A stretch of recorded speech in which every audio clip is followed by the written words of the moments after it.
Hey everybody, it's Mike here with the Living Acts 29 Ministries, and I'm continuing our Year in the Word reading by reading Acts 23 from the New King James Version. So let's begin. Then Paul, looking earnestly at the council, said, "Men and brothers, I have lived in all good conscience before God until this day." And the high priest Ananias commanded those who stood by him to strike him on the mouth.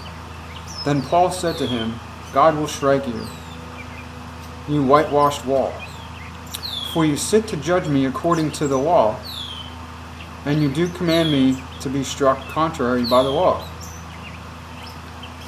And those who stood by said, "Do you reveal God's high priest?" Then Paul said, "I do not know, brethren, that he is the high priest. For it is written, you shall not speak evil of a ruler of your people." But when Paul perceived that one part were Sadducees and the other Pharisees, he cried out in the council, "Men and brethren, I am a Pharisee, the son of a Pharisee. Concerning the hope and resurrection of the dead, I am being judged." And when he had said this, a dissension arose between the Pharisees and the Sadducees, and the assembly was divided.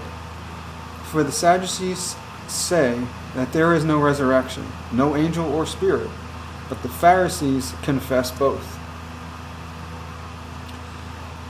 Then there arose a loud outcry, and the scribes of the Pharisees' party arose and protested, saying, "We find no evil in this man. But if a spirit or an angel has spoken to him, let us not fight against God." Now when there arose a great dissension, the commander, fearing Paul might be pulled to pieces by them, commanded the soldiers to go down and take him by force from among them and bring him into his barracks. But the following night the Lord stood by him and said, "Be of good cheer, Paul. For as you have testified for me in Jerusalem, so you might also bear witness at Rome." And when it was day, some of the Jews banded together and bound themselves under an oath, saying that they would neither eat nor drink till they had killed Paul. Now there was more than 40 who had formed this conspiracy. They came to the chief priests and elders and said, "We have bound ourselves under a great oath that we will eat nothing until we have killed Paul. Now you, therefore, together with the council, suggest to the commander that he be brought down to you tomorrow, as though you were going to make further inquiries concerning him. But we are ready to kill him before he comes near." So when Paul's sister's son heard of their ambush, he went and entered the barracks and told Paul. Then Paul called one of the centurions to him and said, "Take this young man to the commander, for he has something to tell him." So he took him and brought him to the commander, and he said, "Paul the prisoner called me to him and asked me to bring this young man to you. He has something to say to you." Then the commander took him by his hand, went aside, and asked privately, "What is this that you have to tell me?" And he said, "The Jews have agreed to ask that you bring Paul down to the council tomorrow, as though they were going to inquire more fully about him. But you do not yield to them, for more than 40 of them lie in wait for him, men who have bound themselves by an oath that they will neither eat nor drink till they have killed him. And now they are ready, waiting for the promise from you." So the commander let the young man depart and commanded him, "Tell no one that you have revealed these things to me."